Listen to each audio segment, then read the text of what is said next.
Tak lama seorang wanita menghampiri. Wanita yang tidak lagi muda itu tersenyum manis dan menyodorkan kertas menu.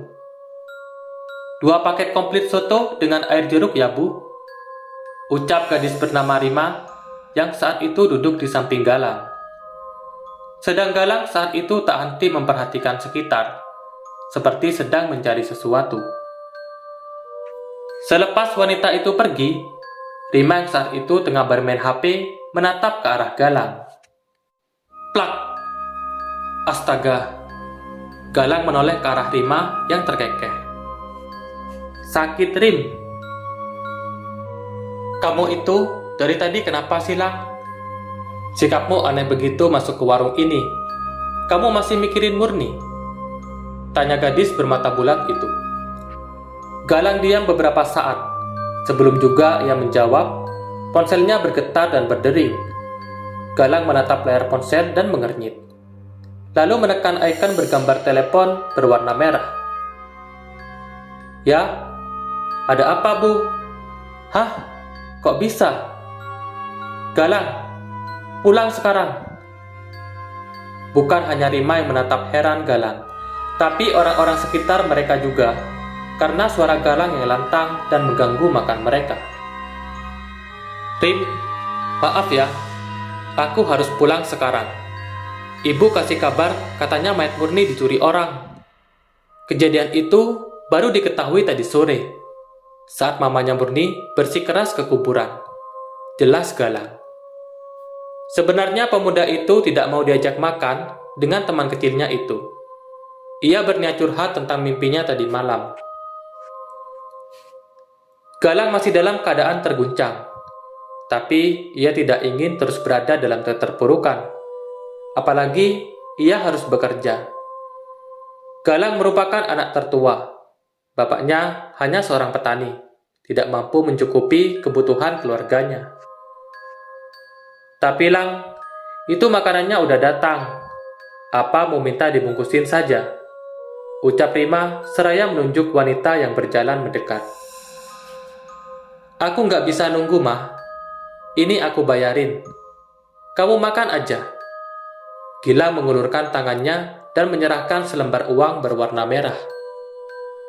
Kamu naik ojek aja ya, Ma. Aku harus pergi saat ini juga. Galang pergi begitu saja setelah Rima menerima uangnya. Rima bingung dan mematung. Saat wanita itu mendekat, wajah wanita itu tampak pucat, seperti orang ketakutan. Bu, saya tidak jadi makan. Ini saya bayar sisanya buat ibu saja.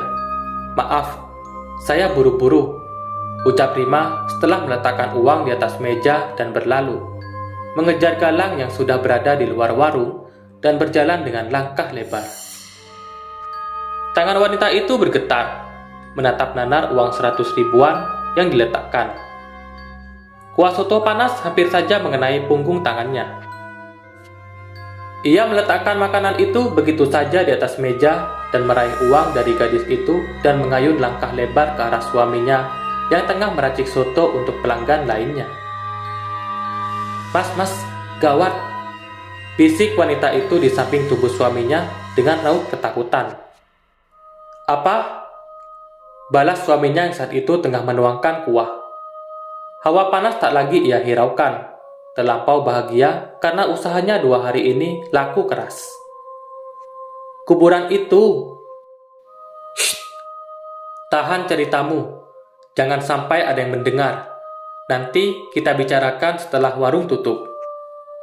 Wanita itu langsung bungkam dan memilih kembali melanjutkan pekerjaannya. Rasa lelah tak terhingga membuatnya tak ingin memperumit isi pikirannya. Senyum kembali tersungging di wajahnya, menyambut pelanggan yang berdatangan, ingin mencicipi soto dagangannya yang membuat orang ketagihan, karena rasanya sangat enak. Pemakaman yang menjadi tempat terakhir Murni dikuburkan mendadak ramai. Terdengar tangisan dan menyayat hati, tangisan ibu dan keluarga Murni. Mereka tidak menyangka membayar orang untuk menjaga makam berujung sia-sia. Ternyata bapak-bapak yang ia bayar sama sekali tidak menjaga makam anak kesayangannya ini. Terbukti, Saat ia bersikeras untuk mendatangi kuburan Murni, makam itu sudah ambles dan mayat Murni telah hilang. Entah dimakan binatang buas ataukah menjadi sarana untuk sebuah tujuan. Ya, berbagai mitos yang berkembang di masyarakat tentang perawan yang meninggal di hari Selasa Kliwon membuat Darti ibu Murni was-was dan waspada. Ia takut Murni menjadi incaran pesugihan untuk mencari uang dengan cara mudah. Dan semua sesuai dengan ketakutannya. Murni benar-benar hilang, dan kini yang tertinggal hanya bekas galian. Suasana riwah penuh makian saat Pardi CS akhirnya dipanggil dan disuruh datang ke area pemakaman untuk melihat jasad Murni yang menghilang. Bapak-bapak Parubaya itu dicecar berbagai pertanyaan dan hanya mampu diam. Sempat berkelit, tapi akhirnya mengakui kesalahannya. Mereka jujur jika 2 malam ini memang tidak menunggui makam Murni dan berjanji akan mengembalikan uang upah yang diberi. Ini bukan perihal uang, tapi tanggung jawab. Kemana akan kucari Murni? Arwahnya pasti tidak tenang, ceracau Darti di sela tangisnya. Di saat yang bersamaan, Galang datang bersama Rima, teman kecil sekaligus teman pekerjaan dengannya. Galang langsung menyibak orang-orang yang berkerumun untuk melihat makam Murni yang telah digali dan diambil jasadnya. Kakinya lemas, wajahnya pias saat melihat dengan jelas kini kuburan Murni yang sudah tidak berbentuk dan berantakan. "Ibu, Murni!" Bibir Galang bergetar, air matanya tumpah, tak mampu menahan getir dalam hatinya. Murni, sosok yang belum bisa ia lupakan. Sampai pada akhir hayatnya pun, wanita itu tidak bisa tenang. Darti mengangguk dan menatap sendu dengan berurai air mata. Apalagi saat tubuh Galang ambruk di samping pusara yang ternganga. "Biadab, bagaimanapun caranya, aku akan mencari pelakunya. Mereka tidak akan hidup tenang sampai mayat Murni dikembalikan ke kuburannya." Malam itu terasa sangat sepi. Gina dan Mujianto menutup warungnya dengan senyum yang terkembang. Mereka akan segera menghitung keuntungan yang mereka dapat hari ini. Sesekali Mujianto menatap ke arah warung bakso yang berada di seberang warungnya. Sekelumitannya mengusik pikirannya. Apakah pemilik warung itu memakai pesugihan sama seperti dirinya? Karena warung bakso itu juga ramai pengunjung. "Kenapa, Mas? Kenapa kamu ngeliatin warung depan?" tanya Gina, istrinya. Mujianto mengalihkan pandangan dari jendela yang memang sengaja ia buka ke arah istrinya, yang saat itu tengah menghitung lembaran uang. "Mas heran, kenapa toko bakso di depan itu laris sama seperti warung kita? Apa mungkin mereka memakai pesugihan sama seperti kita?" ucapnya. Ia menatap istrinya dalam. "Ya biarin, Mas.